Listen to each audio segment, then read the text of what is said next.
On the spot news media, we got the latest news. We don't care about the views, we just representing right. Put local news internationally every night. On the spot, wave that Jamaican flag from left to right. Let's get it right, y'all know the type. We ain't dealing with the hype, we make it take flight. Yeah man, my viewers and subscribers, what go on? A blessed and wonderful Saturday morning to each and every person out there tuning into On The Spot News Media. Now my peeps, I don't know how we do it over on this side each and every morning. We have to give thanks and praise to the Most High Creator for the preservation of life, because life is indeed the greatest. So in the morning, my peeps, I have a few stories to share with you, the regular members of Chan Public and also members of the diaspora. So please like the video, share the video, watch the entire vlog so you can get a full understanding and a better appreciation of everything we are going in Jamaica. So watch your snow, my peeps, to the name Saturday, the day when some of the regular ones and ones them out there traverse the church. So a blessed and happy new month and a happy Sabbath to you all. But whilst you're out there doing so, please remember On The Spot News Media's loyal viewers and subscribers in your immediate prayers. You definitely see how Jamaica run right now, so you know for sure. So we need that now more than ever. And to all of the regular ones and ones them out there traversing the streets from Moran Point to Negril Point, as always, safe travel, pan the gravel, and continuously look out on a corner yai kaswa. The old dirty corner boy them.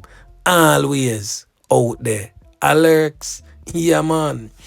So we're gonna kick it off this morning, my peeps, with some international story coming out of the state of Florida in the United States of America. Now another Jamaican criminal element find himself behind bars. We are talking about this criminal element here. We come from Canterbury in a Mobile, that had where him originally come from. But him did move and go live out a wagon wheel there so in a Lilliput, still in a St. James. Him cross the border and drop in a Florida and go link up with some more killy from down a Mobile. And then go clap some can off a police in a Florida. And right now, he's presently behind bars. So he is the second man to be charged in the February 12th police involved knockings and clappings in Lauderhill that left one man wounded, says the police in Florida.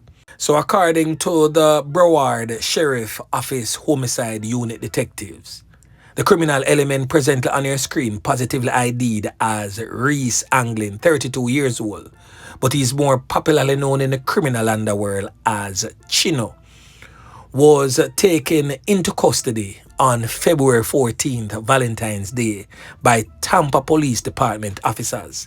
Detective states that the criminal element was arrested on a warrant related to the February 12th knockings and clappings with police, from which he fled.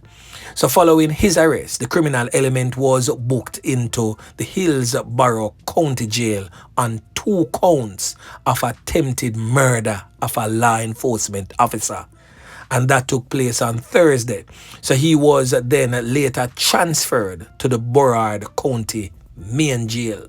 So what go on and know is that the criminal element featured on your screen and another criminal element identified as Farin Elliott, 28 years old. I'm not sure if that criminal element is also a Jamaican national, but Farin was struck by gunfire after he and Anglin confronted BSO deputies and police officers during an anti-gang operation on February 12th.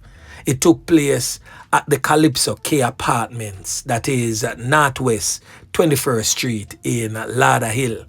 So according to the police, the two men pointed guns at members of the BSO Gang Investigation Task Force, which includes members of the Lauderhill Police Department. A BSO deputy drew his weapon, identified himself as a law enforcement officer, and issued commands for the men to drop their firearms and get on the ground And the criminal elements decide say, yo, them not do that. A gunshot to the squad of them skin. So the squad of them can up Tafari, Elliot, bring him go to hospital. He's presently still in the hospital. But this criminal element presently on your screen did escape. And 2 days later, he was caught by police personnel. So right there and then, another decent spot of work again by the squad of them.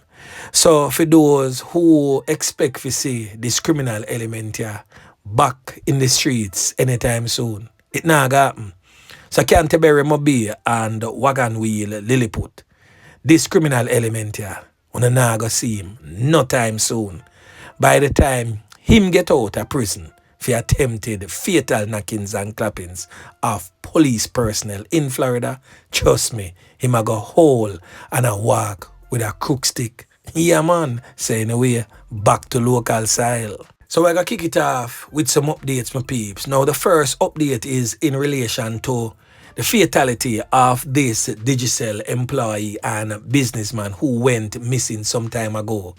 And then his body was found in a blue barrel right down a Marcus Garvey Drive, this an industrial terrace. And he has since been identified as Kevin Walker. Now, Kevin Walker was last seen on the evening of February 1 after renting a car from a small company somewhere in Almantown. And then he was reported missing a day later.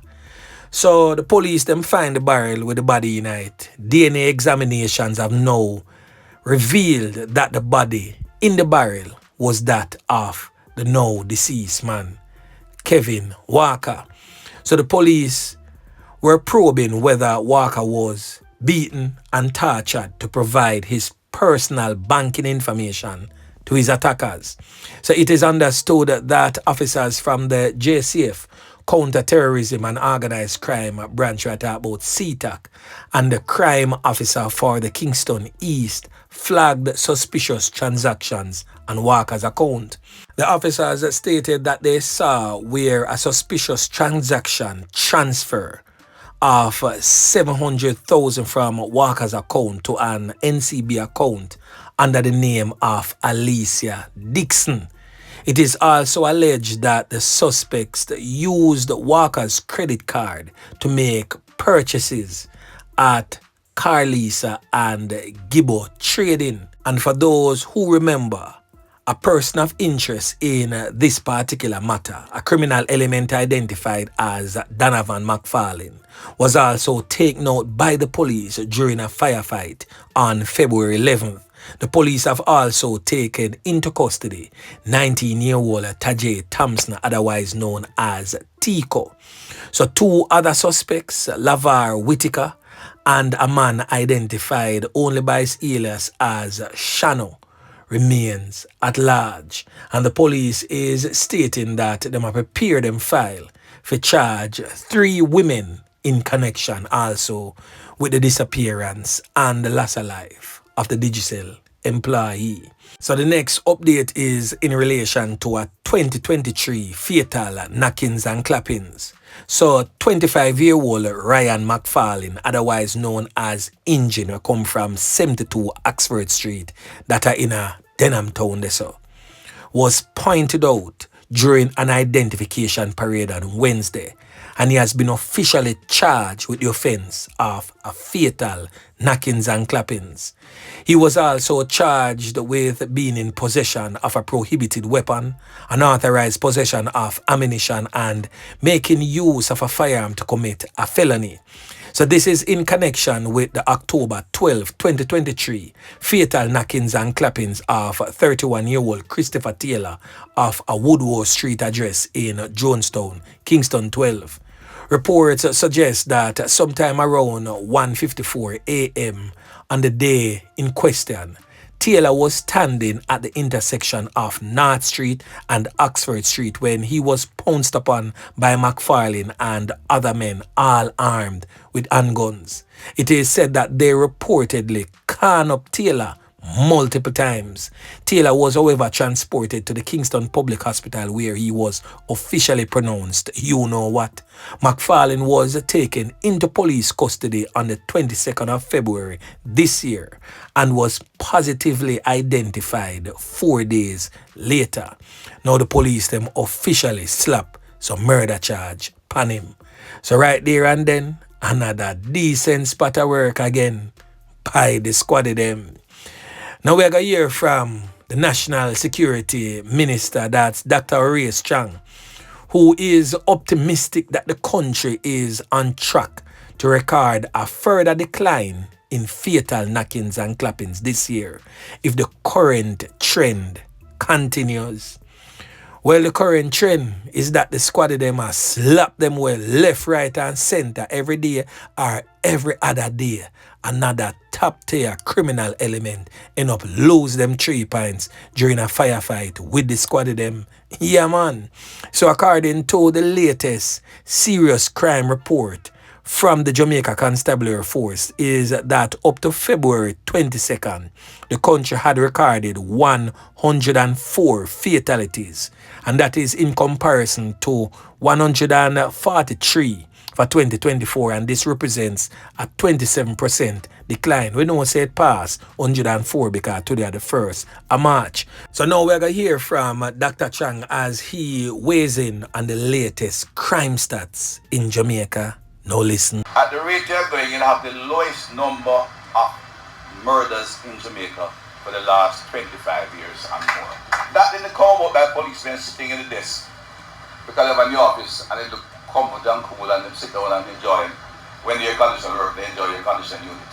It didn't come out that accusing police of that go out to look for them girlfriend when they saw them for sure. That's not happening. The police officers are working. They're out there in the hotspots. They are monitoring areas. I see sometime ACP Allen in particular sending some requests for curfew in some rural areas, which you know they could drive and park the car and leave the windows open.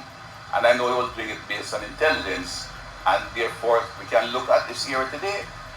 I think St. Elizabeth only has one homicide for the whole month, for the whole year. And the numbers in Manchester, Clarendon and St. Elizabeth are remarkably down because the leadership in those parishes are utilizing the tools the government has provided effectively and doing their job to create a safer place and maintain public order. It's common sense that if the police have better intelligence, are better equipped, and are on the road more, they're going to have more engagements. 50 police shooting, not saying police out there chase down in the one man to shoot down somebody. It means the police is in a position to engage criminals, and if you have more engagement, you're going to have more shooting. If they surrender, they'll take them to the court.